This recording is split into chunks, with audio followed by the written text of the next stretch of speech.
हमारी बहनें गाती हैं, घर की नारी छोड़ कृष्ण तो कुब्जा मन भाई। मैं आपसे पूछना चाहता हूं, क्या दूसरी स्त्री के साथ में संबंध बनाना ठीक है क्या? और यदि उस महापुरुष का ऐसा जीवन नहीं था तो तुमने उसको कलंकित क्यों किया? और यदि ऐसा कलंकित जीवन है तो फिर कृष्ण तुम्हारे आराध्य कैसे हो सकते हैं? जो व्यक्ति दूसरों की लड़कियों के कपड़े उठाए, दूसरों की महिला के साथ समागम करे, दूसरों की महिलाओं के हाथ पकड़ करके रास नचाए, लोग कहते हैं कि अलौकिक वर्णन है, लेकिन सब बकवास है। इसको कितना ही आप मुलम्मा क्यों ना पहना लो, लेकिन कभी सिद्ध नहीं कर सकते हो इन बातों को। मैं चैलेंज करता हूं इस मंच से, कोई भी आकर के मेरे से शास्त्रार्थ करे। मेरी माताओं, मनगढ़ंत कल्पना है सारी की सारी। एक तरफ कहा गया कि राधा जी कृष्ण के वाम पार्श्व से उत्पन्न हुई, यानी कृष्ण के अंग से उत्पन्न हुई, तो कृष्ण की आत्मजा है, यानी कृष्ण की पुत्री है। एक तरफ उसी पुराण के अंदर कह दिया गया कि राधा जी के कृष्ण के साथ विवाह हुआ है। अच्छा चलो मान लिया। एक तरफ एक घटना आपको बता दूं तो आपको मेरी माताओं ताज्जुब हो जाएगा। कहते हैं कि कृष्ण रायण की पत्नी यशोदा जी के भाई हैं रायण, जो परंपरा ज्यादा समाज में प्रचलित है वही मैं आपको बताना चाहता हूं। यशोदा जी के भाई का नाम था रायण और रायण की पत्नी का नाम था राधा। जो यशोदा कृष्ण की मां लगती थी तो यशोदा का भाई कौन लगा? कृष्ण का मामा लगा भगवान कृष्ण के, और वो राधा कौन लगी? मामी लगी। अब सुनिए आप लोग, वो बदमाश क्या लिखता है भगवान कृष्ण और राधा के बारे में। एक तरफ तो उसने ये लिख दिया कि वो इनकी जो है मामी लगती है, दूसरी तरफ क्या लिखते हैं कि कृष्ण बहुत बाल्यावस्था में है और नंद बाबा कृष्ण को लेकर के गाय चराने के लिए जंगल में जाते हैं। अचानक कृष्ण की वो अवस्था नहीं, अभी पैर भी अच्छी तरह से नहीं ले पा रहे हैं, वो गोदी में रहते हैं, नंद बाबा उनको खिला रहे हैं, लेकिन अचानक एकदम मेघ वृष्टि होने लगी, बादल गरजराने लगे और वर्षा की प्रबल संभावना होने लगी। तो वहां राधा जी आती है और राधा ने आकर के नंद बाबा से कृष्ण को मांगा कि लाओ आप गाय लेकर के आओ, मैं इसको लेकर के जाती हूँ, वर्षा होने वाली है। सुनिए, ये मैं अपनी कल्पना नहीं बता रहा, जो तुम्हारे शास्त्र, जिनको तुम शास्त्र बोलते हो, उनमें लिखा है। राधा को नंद बाबा ने कृष्ण को दे दिया, बाल्यावस्था है अभी, लेकिन राधा युवती है, 12-13 साल की उसकी अवस्था है, किशोरावस्था है, वो वयस्क है। और जब कृष्ण को लेकर के राधा जी चलती है, वो लोग कहते हैं ना राधा अधिष्ठात्री शक्ति है, लोग राधा को नहीं समझ पाते। मुझे बताना इस कहानी का महत्व क्या है, आप मुझे समझाने का प्रयास करना। राधा जब लेकर के चलती है तो राधा के मन में काम वासना जागृत हुई। बेशर्म शर्मा यानी नालक ने क्या लिख दिया, मुझे बताने में शर्म आ रही है, आपको सुनने में भी शर्म आएगी, लेकिन उस नालायक धूर्त को लिखने में शर्म नहीं आई। राधा जी को लेकर के राधा जी कृष्ण को लेकर के जाती है।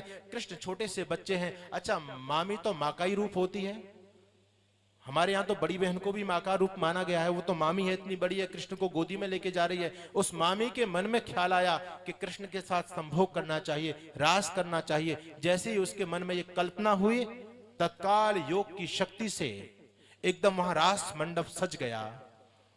और जब रास मंडप पूरा की पूरा सज गया, सारी सामग्री उपस्थित हो गई, कृष्ण ने भी नवयुवक का शरीर धारण कर लिया।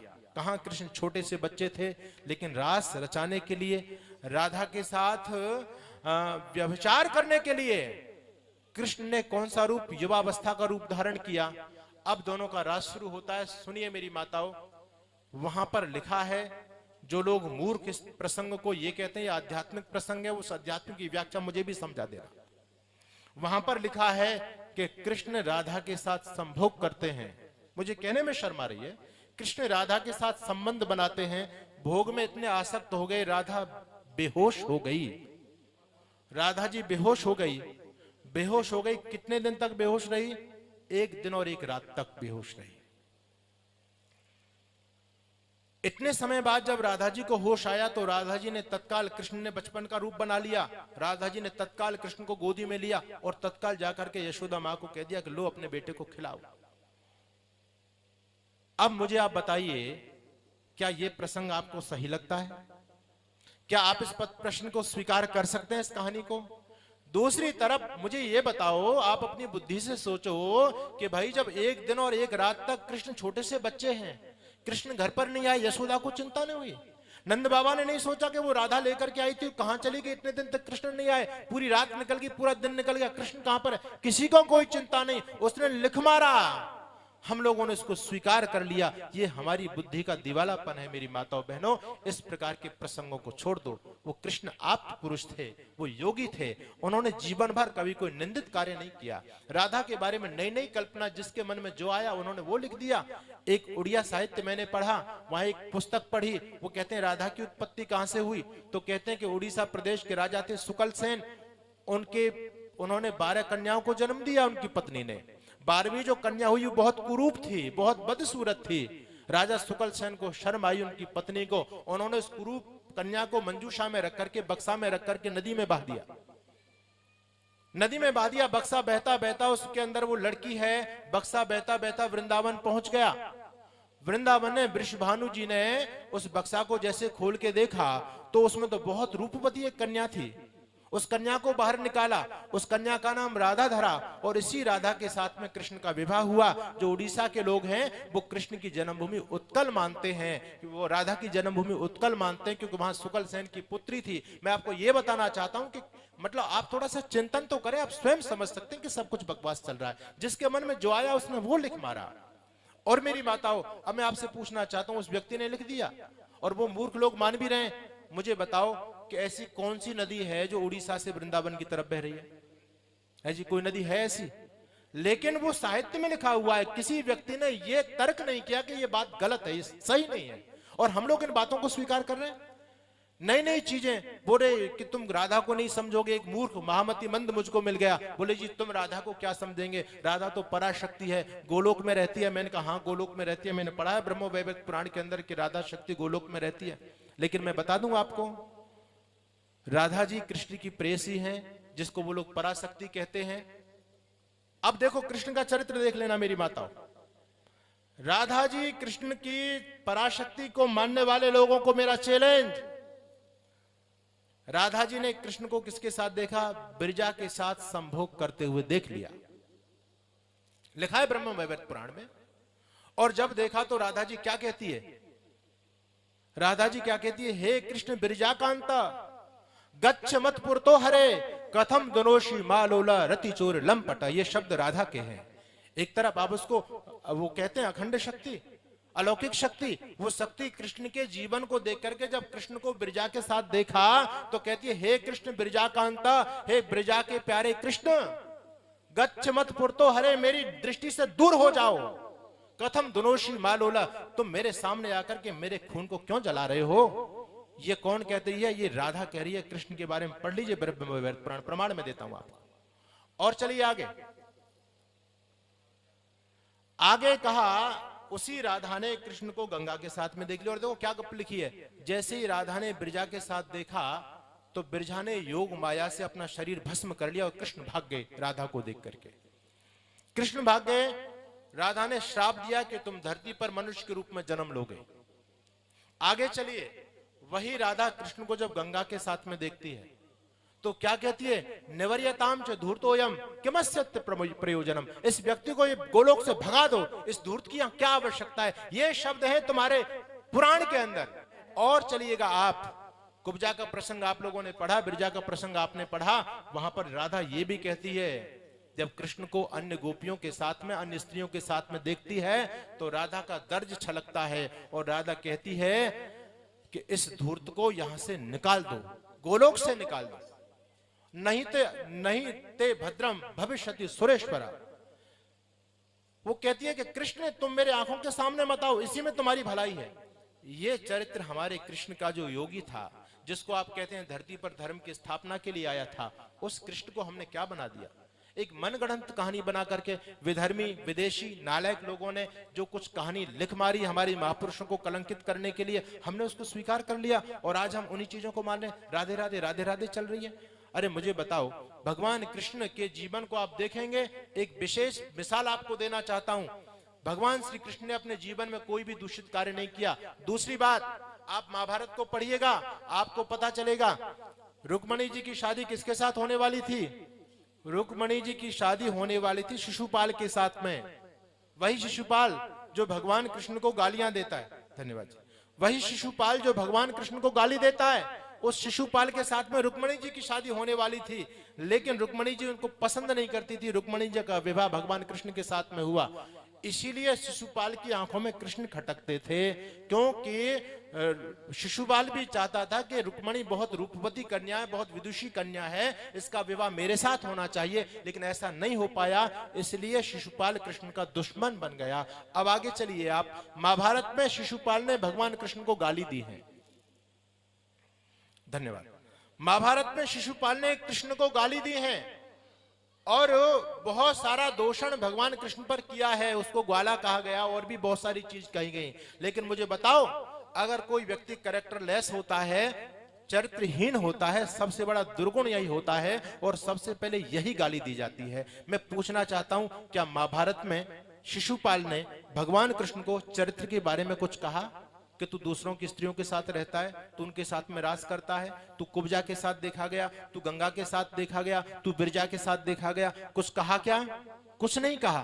तो सबसे प्रबल शत्रु वो था शिशुपाल, जो कृष्ण जिनकी आंखों में खटकते थे, वो शिशुपाल भी भगवान कृष्ण के चरित्र के बारे में धूल नहीं उठाता। वो शिशुपाल भी भगवान श्री कृष्ण के बारे में एक शब्द नहीं बोलता, चरित्र के बारे में, वैसे चाहे बकवास वो करता रहे।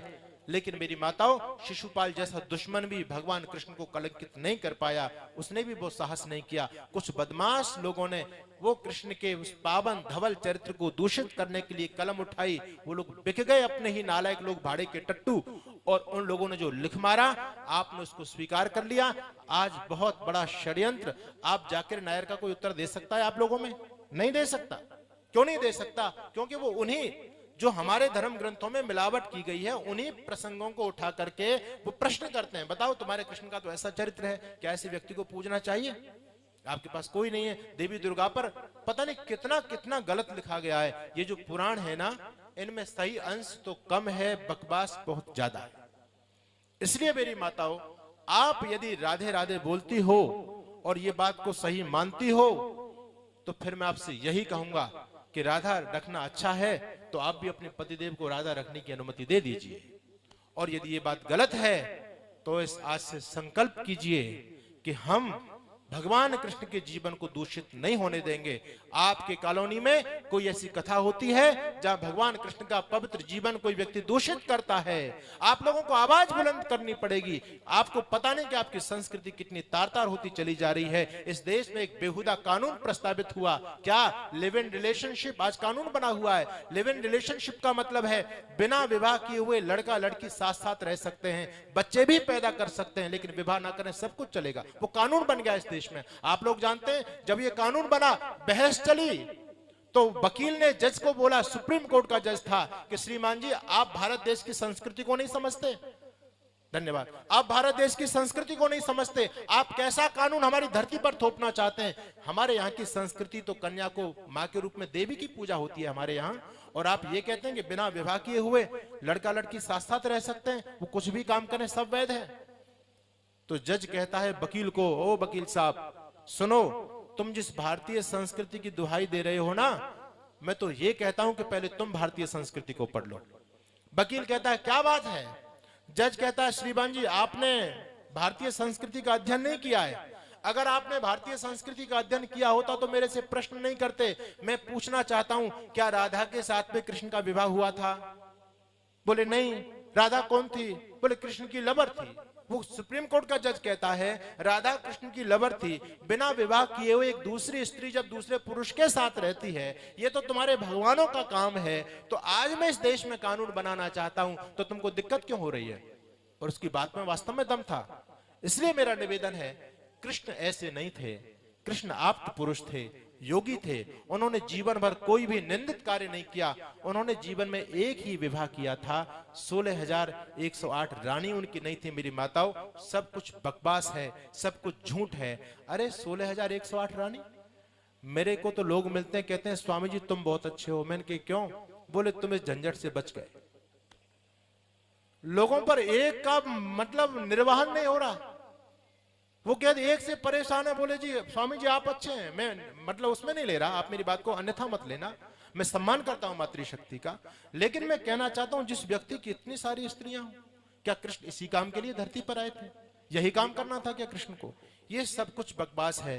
कृष्ण का जीवन अति पावन है, अति पवित्र है। उन्होंने अपने जीवन में माता रुक्मिणी के साथ में विवाह किया।